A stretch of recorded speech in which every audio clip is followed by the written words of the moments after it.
Fala, gente! Aqui é a Priscila Carrilho, estamos de volta, vamos para o capítulo 3. Gostaria de saber se você está gostando dessa leitura, se você está gostando ou não. Se você puder deixar um comentário para eu saber, porque eu ainda não consegui ativar minha bola de cristal. Minha bola de cristal ainda não está funcionando. Estou em busca de aumentar a minha consciência para acessar a bola de cristal. Então, se você puder deixar aí o seu comentário, vai me ajudar muito. E eu aprendi faz 1 ano e meio já que eu leio com audiobook e livro físico. E o meu aprendizado melhorou muito, meu conhecimento melhorou demais. Você tendo contato com o livro, você escutando uma pessoa lendo o livro e você visualizando a leitura, vendo as palavras. E isso melhorou demais a minha compreensão. Eu tinha dificuldade em focar na leitura, então por isso a minha dica para você, se você quiser comprar o livro, o link está na descrição deste vídeo. E eu agradeço você por estar aqui escutando este livro. E vamos para o capítulo 3. Capítulo 3. Entenda o sistema para poder dominá-lo. O sistema financeiro foi projetado para ser difícil, complexo e pouco acessível. As informações têm circulação restrita ou são divulgadas incompletas e as decisões que afetam grandes populações são tomadas por poucas pessoas em pequenos grupos de poder do alto comando das instituições ou dos governos. Mas acredito sinceramente que as regras do jogo estão mudando, e rápido. Para mim, estamos perto de assistir a um checkmate na estrutura tal qual ela se constituiu. A indústria financeira vem absorvendo um número cada vez maior de inovações tecnológicas que impactam o setor de todos os lados, de fora para dentro e de dentro para fora. Seja com indivíduos criando produtos ou serviços inovadores, seja com startups trazendo novas soluções, o fato é que a capacidade de identificar e solucionar as dores dos indivíduos de forma mais certeira cresce exponencialmente e cada vez mais afastada das grandes e burocráticas instituições. Antes, porém, de falarmos sobre a revolução financeira propriamente dita, é importante entendermos como chegamos até esse sistema fechado a inovações e distante do cotidiano da maioria das pessoas no mundo. Não pense que esse problema é exclusividade do Brasil. Para mim, há uma questão primordial para esse entendimento: a invenção do dinheiro tal qual o conhecemos. O dinheiro, por si só, não é nada. Pode ser um objeto qualquer ou um pedaço de papel desenhado, mas seu valor físico não corresponde à sua representação simbólica. Se eu imprimisse a nota a seguir, você a aceitaria? Certamente não. Então, por que você aceita qualquer outro pedaço de papel impresso? Basicamente, o dinheiro tem valor quando é um meio de troca ao permitir que as pessoas negociem bens e serviços indiretamente. É uma unidade de medida para que todos entendam o preço dos bens. É uma reserva de valor que torna possível poupar no presente visando compras maiores no futuro. O dinheiro é valioso simplesmente porque é consenso entre as sociedades o fato de que todos o aceitarão como forma de pagamento. Essa é uma construção simbólica que se deu em mais de 500 mil anos de história. No início não havia moeda, praticava-se o escambo, ou seja, a simples troca de mercadoria por mercadoria, sem equivalência de valor. Na Grécia Antiga, o boi, ou pecus, era utilizado como referência nas trocas comerciais. O sal foi outra moeda mercadoria importante até 640 a.C. No Brasil, circularam o cauri, uma concha de praia também parecida com o búzio, trazida pelos escravos africanos. O pau-brasil, o açúcar, o cacau, o tabaco e o pano trocado no Maranhão no século XVII, até que o homem descobriu o metal e passou a utilizá-lo. Primeiramente, o metal foi usado para fabricar utensílios e armas, que antes eram feitos de pedra.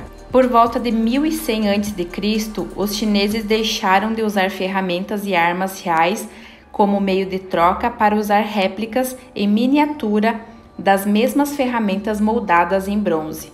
Com o tempo, essas pequenas adagas, pás e enxadas foram abandonadas e substituídas por um objeto chato de formato circular e também menos espinhoso. Essas foram algumas das primeiras moedas de que se tem notícia. Em 600 a.C., o rei Aliates da Lídia, atual Turquia, cunhou a primeira moeda oficial. As moedas eram feitas de eletro, uma mistura de prata e ouro, e eram estampadas com figuras que identificam o valor de cada uma. A moeda da Lídia ajudou o país a aumentar seu comércio interno e externo, tornando-o um dos impérios mais ricos da Ásia Menor. No mesmo período, por volta de 700 a.C., os chineses substituíram suas moedas de metal pelo papel moeda. Tudo indica que, devido à falta de metais no lugar onde as notas norte-americanas diziam "Em Deus confiamos", a inscrição chinesa alertava: "Todos os falsificadores serão decapitados". Quando Marco Polo visitou a China em 1271, percebeu que o imperador tinha um bom controle sobre o suprimento de dinheiro e decidiu levar essa ideia de papel moeda para a Europa, que naquele momento não aceitou a sugestão. As moedas de metal continuaram sendo usadas até o século XVI e a manutenção da circulação desse tipo de dinheiro só foi possível por causa da descoberta e extração de metais preciosos das colônias. Até que em 1661, aquela ideia levada por Marco Polo, alguns séculos antes, passou a fazer sentido e o Swedish Stockholm Bank, na Suécia, tornou-se o primeiro banco a emitir dinheiro impresso em papel no continente europeu. Em seguida, 7 anos depois, em 1668, foi criado o primeiro banco central do mundo, no país, o Foreign Risk Bank. Com o tempo, os governos passaram a ter o controle da emissão dessas cédulas. O Banco Central da Inglaterra, por exemplo, foi criado em 1694, inicialmente como uma sociedade anônima privada. Foi na Inglaterra, em 1816, que surgiu a ideia de uma moeda lastreada quando da decisão de vincular a emissão do dinheiro à riqueza em ouro que havia no país. Havia um limite de impressão de notas e a quantidade de dinheiro em circulação deveria ser a mesma da quantidade de ouro em propriedade do governo. Algumas décadas depois, em 1879, os Estados Unidos adotaram o padrão ouro de conversão, baseando o valor da moeda no metal dourado.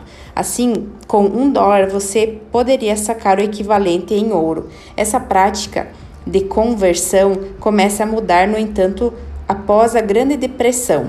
Em 1933, o presidente norte-americano Franklin D. Roosevelt nacionalizou o ouro, emitindo uma ordem executiva que exigia que todas as moedas, barras e certificados de ouro fossem entregues ao Banco Central do país, Federal Reserve Fed, sob pena de punição e multa. Essas políticas foram reforçadas no Gold Reserve Act de 1934, deliberação que aboliu a conversibilidade do dólar em ouro. Em 15 de agosto de 1971, Richard Nixon, outro presidente norte-americano, colocou fim ao acordo de Bretton Woods em 1944, que previa que o regime de câmbio internacional ficasse indexado ao dólar norte-americano.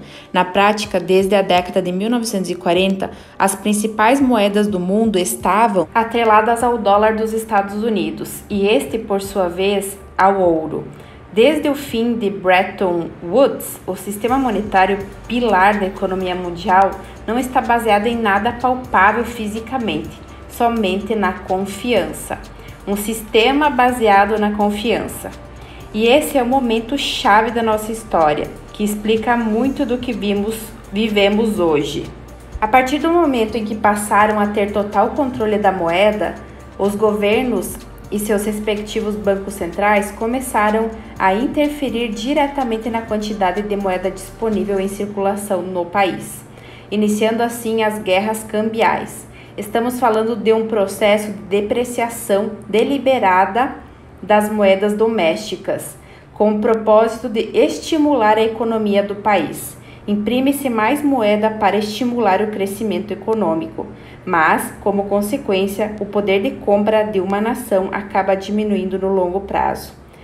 Pode parecer um paradoxo, mas uma moeda forte não é necessariamente interessante aos olhos dos governantes. O Brasil pode ser tomado como exemplo. O real fraco, ou seja, que é desvalorizado perante o dólar, torna nossas exportações mais baratas e competitivas nos mercados globais, e ao mesmo tempo encarece as importações. Maiores volumes de exportação estimulam o crescimento econômico, e importações caras têm um efeito semelhante, porque os consumidores optam por alternativas locais aos produtos importados. Falando assim, parece uma maravilha, mas a conta não é tão simples. Esses movimentos de estímulo à atividade econômica, ora por meio da injeção de liquidez por expansão monetária, ora reduzindo as taxas de juros, criam distorções de preço. E esses não são movimentos econômicos naturais, mas sim movimentos artificiais que intensificam o surgimento de crises. As justificativas para a desvalorização das moedas são diversas: financiamento de gastos públicos e de guerras, salvamento de empresas, compra de dívidas de nações falidas, etc. E se eu disser a você que, por meio de um processo conhecido como Quantitative Easing ou flexibilização quantitativa, desde 2008, diversos bancos centrais no mundo passaram a emitir mais moeda e a comprar títulos de dívida de países, títulos de dívidas de empresas e até participação acionária em companhias? Para mim, isso não faz o menor sentido. É uma distorção. Em vez de construir um cenário positivo para a geração de riqueza, esses bancos centrais acabam desvalorizando as moedas nacionais ao aumentar o dinheiro em circulação, o que eles chamam de injetar liquidez no mercado, fazendo incentivos em determinadas indústrias ou tomando decisões inapropriadas, como, por exemplo, tornando-se sócio de empresas falidas ao comprar suas dívidas. Esse movimento produz um cenário artificial de crescimento que provoca inevitavelmente crises contínuas. Nesse momento, estamos vivendo provavelmente o fim do ciclo de crescimento, pós-crise de 2008. Segundo alerta o Fundo Monetário Internacional, FMI, a dívida pública atingiu o maior patamar da história em 2019. A dívida global, que representa a soma dos empréstimos feitos pelo governo e por empresas públicas e privadas internacionalmente, alcançou 244 trilhões de dólares, ou mais que 2 vezes o tamanho da economia global.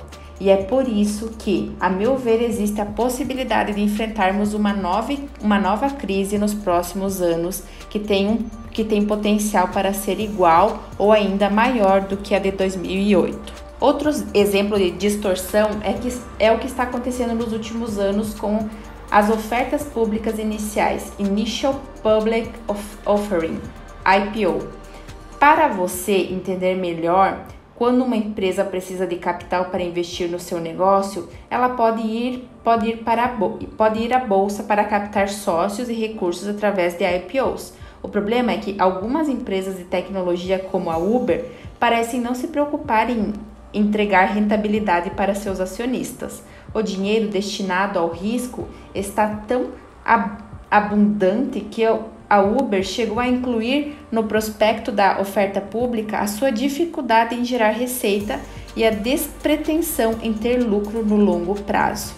Mesmo assim, a ação da Uber na bolsa foi negociada por um valor 7 vezes maior do que a receita apresentada pela empresa, com uma receita de 11,27 bilhões de dólares e um valor de mercado no momento do IPO de 82 bilhões de dólares. Fica difícil de entender, não? Você compraria a ação de uma empresa que diz abertamente que talvez nunca venha a dar lucro? É por causa dessas distorções que é importantíssimo entender a dinâmica dos ciclos econômicos. Historicamente, as grandes disrupções causam tanto impacto que vêm acompanhadas de grandes crises. O dinheiro é valioso simplesmente porque é consenso o fato de que todos o aceitarão como forma de pagamento. Essa é uma construção simbólica que se deu em mais de 5.000 anos de história. Em um sistema baseado em confiança e que é cada vez mais difícil saber em quem confiar, precisamos refletir sobre uma pergunta: quem foi que disse que o dinheiro é seu? Se houvesse uma corrida aos bancos, boa parte da população sairia sem nada e a confiança acabaria. Pois é, o controle sobre a moeda e sobre o dinheiro serve também como um controle social. No momento em que mais moeda pode ser criada com um simples clique no computador, a sociedade acaba se tornando refém de algo que nem entende e mais distorções são criadas. Entendendo os ciclos econômicos. Os ciclos econômicos são os movimentos de expansão monetária que levam às distorções econômicas. Taxas de juros baixas estimulam a concessão de crédito, aumentando a oferta de dinheiro circulante. Esse aumento da oferta monetária conduz a um período de crescimento insustentável em que o dinheiro sobrando procura oportunidades de investimento progressivamente menos rentáveis e, consequentemente, mais arriscadas. Em ciclos de expansão, a euforia é comum e domina os mercados. Normalmente, esses períodos são marcados por sequências de péssimas decisões econômicas. Tanto governos quanto empresários e famílias acabam por aumentar os níveis de endividamento, além de sobreprecificar a maior parte dos ativos, pois estão todos animados com o crescimento da economia, mesmo que a animação tenha uma base artificial. A melhoria nos termos de troca, chamada de balança comercial, geralmente se traduz em um menor déficit em conta corrente, que reduz a taxa de emprego e aumenta o crescimento do PIB.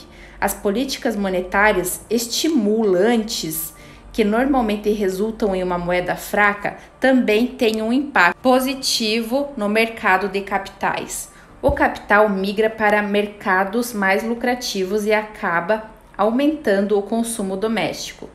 E é o que acontece com o mercado de habitação, por exemplo, por meio da facilitação do crédito e do estímulo imobiliário. Mas como esse processo é artificialmente induzido, há um momento em que esse crescimento se torna insustentável, causando assim uma correção do próprio sistema.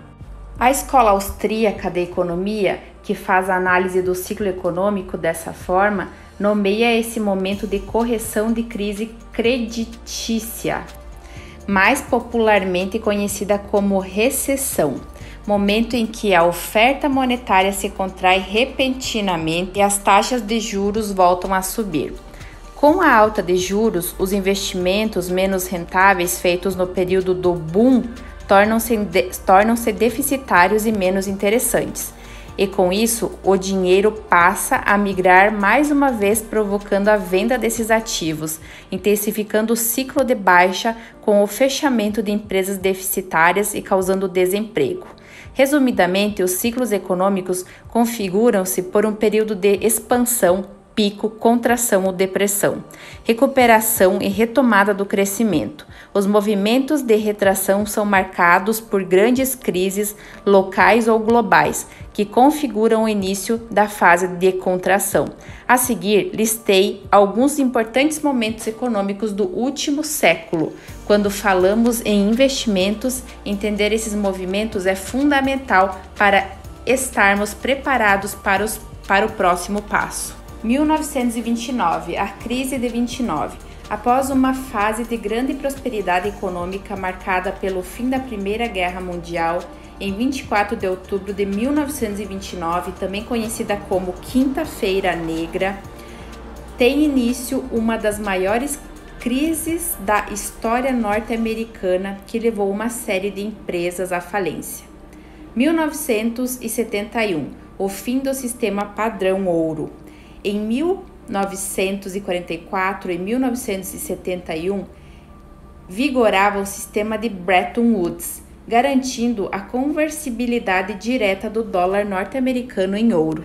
Os gastos excessivos dos Estados Unidos no exterior e a guerra do Vietnã, os bancos centrais europeus mostraram a intenção de resgatar em ouro o máximo possível de seus inflados estoques de dólares. Foi então que, em 15 de agosto de 1971, o presidente Nixon decidiu acabar com o padrão dólar-ouro. A decisão foi feita de forma unilateral e sem aviso prévio, tornando o dólar totalmente fiduciário, ou seja, sem qualquer lastro em ouro e totalmente baseado na confiança. Com isso, o valor da moeda deixou de estar respaldado pelo metal. Na época, o dólar sofreu uma forte desvalorização e o país passou a adotar um regime de câmbio flutuante no qual o governo deixa o mercado de se regular livremente, interferindo através da política monetária com o controle da taxa básica de juros da economia e da base circulante de moedas e às vezes atuando diretamente por meio de operações cambiais. 1994, a crise dos mercados emergentes. Uma série de crises atingiu os mercados emergentes a partir de 1994, levando a uma das primeiras grandes crises globais. O primeiro país a sentir seus efeitos foi o México. Incapaz de manter a taxa de câmbio fixa em relação ao dólar, o governo anunciou a desvalorização da moeda nacional, causando uma grave falta de confiança na economia mexicana e desencadeando uma grande saída de capital do país. Os créditos cessaram, a produção diminuiu e, consequentemente, o desemprego aumentou muito, atingindo mais de 60% da população economicamente ativa. 1994, segunda fase da crise dos mercados emergentes. A segunda fase da crise dos mercados emergentes atingiu os países do Sudeste Asiático. Em julho de 1997, a moeda tailandesa sofreu desvalorização seguida pelas moedas da Malásia, da Indonésia, das Filipinas, de Taiwan, de Hong Kong e da Coreia do Sul. Esse cenário se deu porque os países estavam com um endividamento crescente e com um cenário de bolhas de crédito, ou seja, em processo de facilitação na liberação de recursos para estimular o crescimento.